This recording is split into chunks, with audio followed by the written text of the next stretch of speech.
প্রথম কথা হচ্ছে শওকত মোল্লাদের মতো চুনোপটি নেতার কথা আমি পাত্তা দিই না। আমার লড়াই সরাসরি মমতা ব্যানার্জির বিরুদ্ধে, আমার লড়াই সরাসরি শুভেন্দু অধিকারীদের বিরুদ্ধে। যে শওকত মোল্লা যে পদে আছে সেই পদের নেতা তৃণমূলে অন্তত 200-400 আছে। সুতরাং ওই চুনোপটির কথা শুনে আমাকে হই হই করতে হবে এ ধরনের ব্যাপার না। প্রসঙ্গ যখন এসছে একটা কথা বলবো, আমাকে হারাবার উনি অত কেন মনে বাসনা। আমার লড়াইটা কার পক্ষে?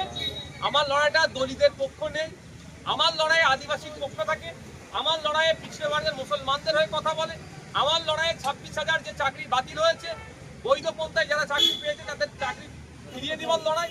আমার লড়াইটা হচ্ছে অভয়ার বিচার পাওয়ার লড়াই, আমার লড়াইটা হচ্ছে পরিযায়ী শ্রমিকদের সাথে থাকা লড়াই। আমাকে হারানোর জন্য এত উঠে পড়ে লেগেছে কেন? একবারের জন্য শুভেন্দু অধিকারী নাম নিচ্ছে না কেন?